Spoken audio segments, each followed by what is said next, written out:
Hey, it's Jordan with TYT and TYT Politics. I'm here in the hood. I don't say that to be demeaning. I say it because that's what my friends call it. So I want to be pretty authentic and real. We're in Detroit. We're in front of a recreational center that's been closed for years. Um, Talk to me about why in a city like Detroit would they close down a recreational center when there's kids all over the place that have nothing to do and nowhere to go as a result of closing it? Cause for one, they try to trap us. That's what it's for. That's why they closing down everything, the schools, to trap us. They want us to be living really. Uh, can I cuss? They want us to be living really fucked up. They want us in a bad situation already. We already in a bad situation. We ain't got no stores around here. All we got is liquor stores and dispensaries around here. And they done closed down this recreation center for not the kids not to grow up and have nothing. The kids don't have nothing around this neighborhood, not nothing. You can go in any other neighborhood and find recreation centers, parks that's fixed up, and all. We don't have nothing. Our kids don't have nothing out here, not nothing. I played at this recreation center all my life until they closed it down. When they closed it down, it's like the population in the hood and the neighborhood, it went down. It went down. It was nothing out here for us to do. Not the kids. They when they go to school and play at the park, they getting away from the school. They tired of being in school. When they come home, it ain't nothing for them to do. It's not nothing for them to do. It's not nothing for the kids to do, period. But walk past liquor stores and vacant fields. See, what they doing is they rebuilding downtown. They rebuilding downtown to move us farther back towards 8 Mile. Across 8 Mile. Well, yeah, across 8 Mile. So we gonna have to buy they laws that they got over there. So we fucked all the way around.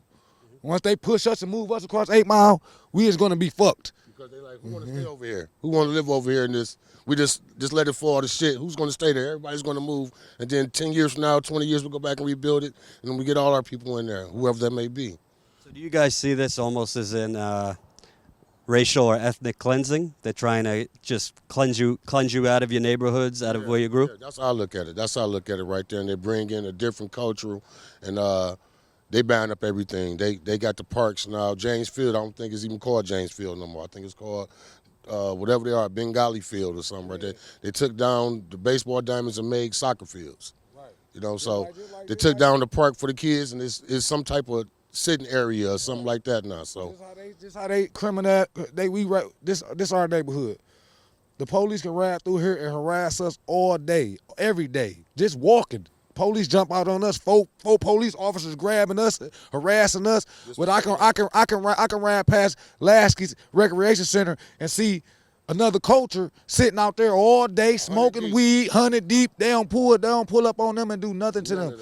We profile already, just being us. And talk to me about this is closed, other recreational centers closed, schools closed. What are people, you're 31, what are people 14 to 21, 22, what are they doing? They ain't got nothing to do. They in their phones, and once the phone's gone, they go to the corner. There's not nothing else for them to do but go to the corner. They see everybody else out there, so what they ain't got no recreation center to go play at. They ain't got nothing to do, so they gonna come stand on the corner with everybody else. that's right. They gonna fall in line just like we fell in line to society. We fell to society because that's all we seen. Once they closed this down, our next option was to do what we supposed to do, the hustle. You know what I'm saying? So it's just messed up out here for us. It's messed up everywhere though in the city. It ain't just this neighborhood. It's messed up everywhere in the city. And I'm assuming these kids that are on the corner, their parents probably don't have jobs or working 2 to 3 jobs, whatever it is. They don't have. Type of different situations when it comes to that. Yeah. Yeah, your mother and father could work every day, and you got enough time or opportunity to do what you want, some space for yourself. That's when they get into trouble. See, if they had this open, they would know where their child is at. My mother used to call up here and make sure we was here, and we was here. You know, they had something to do. We wasn't falling into all the lollygagging and catching cases as a juvenile and all that. I'd never seen the inside of prison or juvenile hall in my life. You know.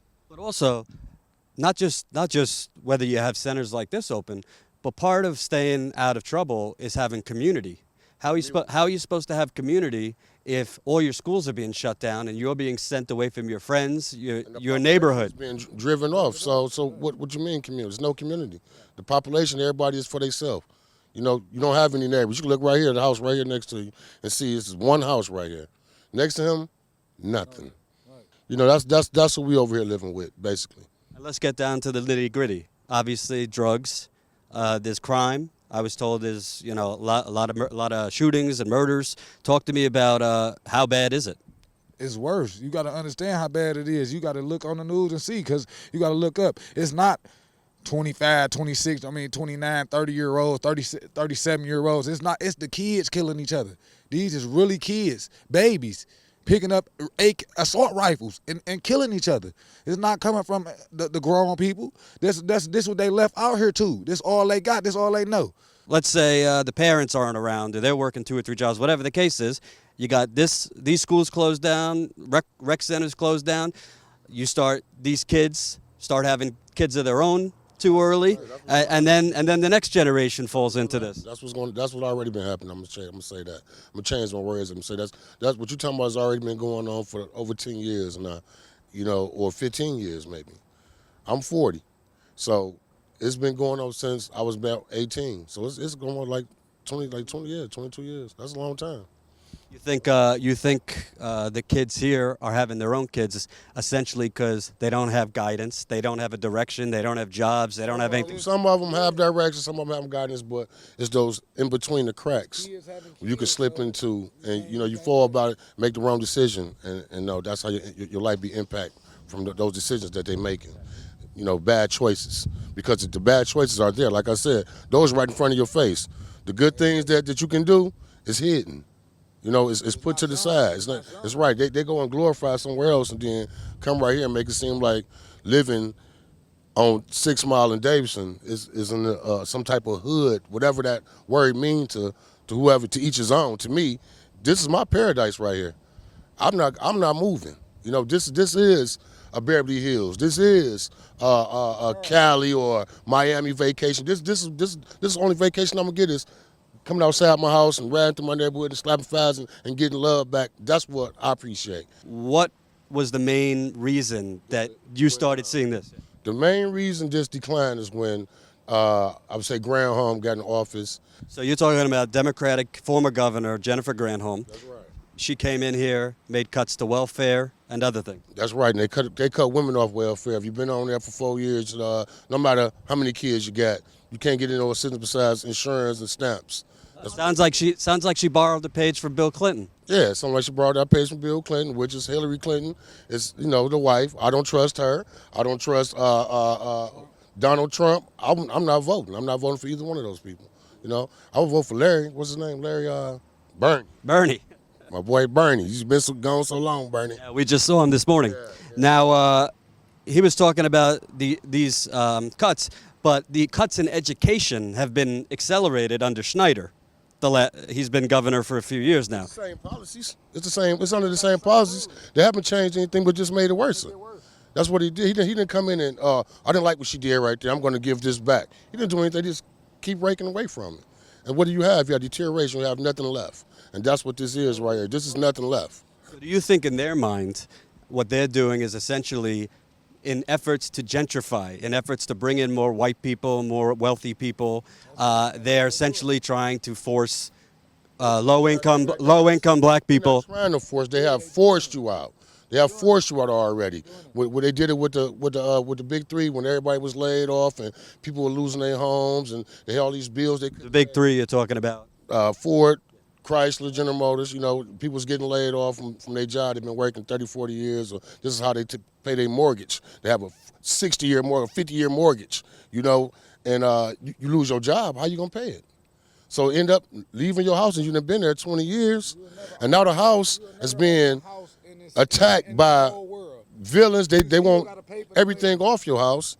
Everything that's in your house you took out, and the rest of the house is being deteriorated by the neighborhood junkies and stuff like that. So it just tear the community down. Then here come the trucks. They come and tear their house down instead of refurbishing it and rebuilding on the same soil. They take it away from it. And meanwhile, governors like Schneider are giving tax cuts to millionaires, tax cuts to big corporations, while cutting down schools, laying off police, laying off firefighters, laying off teachers. What do you think of in terms of the justice or injustice that goes on? We ain't gonna never get no justice. That's all I got. We ain't gonna never have no justice. It's only gonna be how they make it for us. That's whatever it's they rules, and we just playing by 'em. So you guys feel powerless. We been powerless. We been powerless. We ain't got no say so on nothing. Our words don't hear. Only words we hear right now. Only words our words right now is what you hearing, and you gonna put it out there, and they gonna hear it. They gonna have to hear it, cause somebody gonna have to stand up. Like my cousin, he stand up every day for this city. For this city, he makes sure of that, and he came from a long way.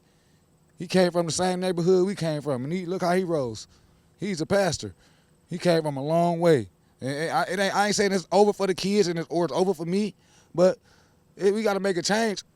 Somebody got to have to. Somebody got to bring something to these kids out here, because there's still kids out here. There's still families out here. It's like they just forgot about us.